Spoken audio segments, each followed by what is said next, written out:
मेरी एक ही इच्छा है भगवान के पास कि मुझे गाते गाते मौत आ जाए बस।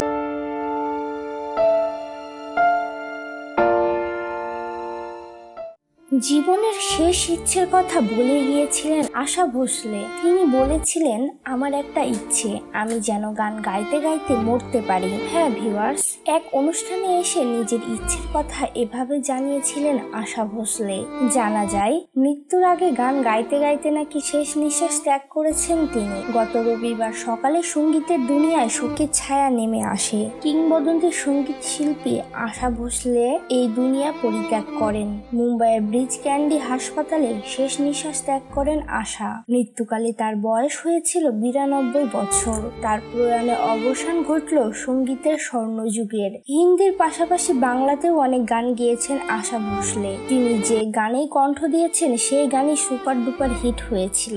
কিংবদন্তি কণ্ঠশিল্পী আশা ভোসলের প্রয়াণে উপমহাদেশীয় সঙ্গীত অঙ্গনে নেমে এসেছে গভীর শোকের ছায়া। দীর্ঘ সঙ্গীত জীবনে হাজার হাজার গান গেয়ে হয়ে উঠেছিলেন তিনি সুরের রানী। बाहर बनके आऊं कभी तुम्हारी दुनिया में, যা শুধু জনপ্রিয়তা নয় বরং বহুমুখী প্রতিভার প্রতীক। 1933 সালে মহারাষ্ট্রের সাঙ্গলিতে জন্ম নেওয়া আশার বেড়ে ওঠা একেবারে সঙ্গীতের আবহে। তার বাবা দীননাথ মঙ্গেশকর ছিলেন নাট্য অভিনেতা এবং শাস্ত্রীয় সঙ্গীত শিল্পী। বড় বোন লতা মঙ্গেশকরের পথ অনুসরণ করে খুব অল্প বয়সেই গানের জগতে পা রাখেন তিনি। হুট করে তার এই চলে যাওয়াতে বিনোদন অঙ্গনে শোকের ছায়া নেমে এসেছে। মৃত্যুর আগের দিনও চিরসবুজ ছিলেন এই সঙ্গীত শিল্পী। নিয়মিতই গান গাইতেন। হঠাৎ করে অসুস্থ হয়ে না ফেরার দেশে তিনি। এই শোক কাটিয়ে উঠতে পারছেন না বিনোদন অঙ্গন।